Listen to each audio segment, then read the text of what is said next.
ரத்தன் டாட்டா அண்மையில் மரித்தார் இல்லையா?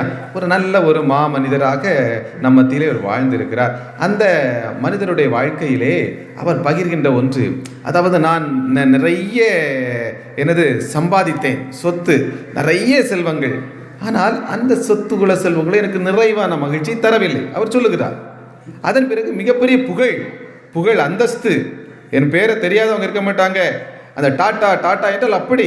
எனவே அந்த அந்தஸ்து, ஆனால் அந்த அந்தஸ்து கூட எனக்கு நிறைவான மகிழ்ச்சியை நான் தர முடியவில்லை.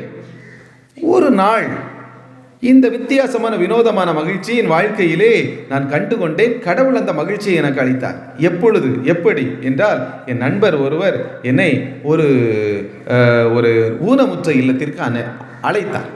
அங்கே தாங்கள் சற்று உதவி செய்ய வேண்டும் என்று சொன்னார், அந்த வீல் சேர். அப்போ சரி என்று சொல்லி, அவருக்கு பணக்காரர் தானே, சரி எத்தனை வேணுமோ அத்தனை எடுத்துக்கொள் வீல் சேர். அப்போ அந்த வீல் சேர்களை கொடுத்து விட்டு அந்த நிகழ்ச்சியிலே எல்லாருக்கும் வீல் சேரை கொடுத்து விட்டு அந்த வீல் சேரிலே அந்த குழந்தைகள் அமர்கின்றது. அங்கே அந்த உடல் ஊனமுற்றவர்கள் அந்த வீல் சேரிலே அமர்ந்து அந்த ரத்தன் டாட்டா இவர் தான் உங்களுக்கு இதையெல்லாம் தந்திருக்கிறார் என்று சொல்லுகின்ற பொழுது, அந்த புதுவிதமான அந்த சைக்கிளையும் அதை பார்த்து உட்கார்ந்துக்கிட்டதும் அவங்க அந்த சொர்க்கத்தையே பார்த்த மாதிரி இப்படி தொட்டு தொட்டு தொட்டு பார்க்குறாங்க. அவங்களுக்கு ஒரு சந்தோஷம். இதை யார் கொடுத்தா? இவங்க தான் கொடுத்தாங்கன்னு அவரை கடவுள் போல் அவங்க முழுசும் சந்தோஷத்தோட மகிழ்ச்சியோட அவரை பார்க்குறாங்க. அப்போது அவர் நினைக்கிறார், உண்மையிலே நம்மளுக்கு இப்படி கைகால் ஊனமாக இருந்தால் இவ்வளவு சிரிக்க முடியுமா? இவளுக்கு கைகால் ஊனம் இருக்குது, ஆனால் இவங்க இந்த சைக்கிளை பார்த்த உடனே அதை தொட்டு தொட்டு பார்த்து அதை கொடுத்த நம்மளை பார்த்து இவ்வளவு சந்தோஷமாக சிரிக்க முடியுதே. அப்போ இவங்களுக்கு நான் இவ்வளோ சந்தோஷம் கொடுத்தேன். உண்மையிலே அந்த நேரத்தில் அவர் அறியாமல் அவர் உள்ளத்தில் ஒரு பெரிய ஒரு சந்தோஷத்தை அவர் கண்டு கொண்டாராம்.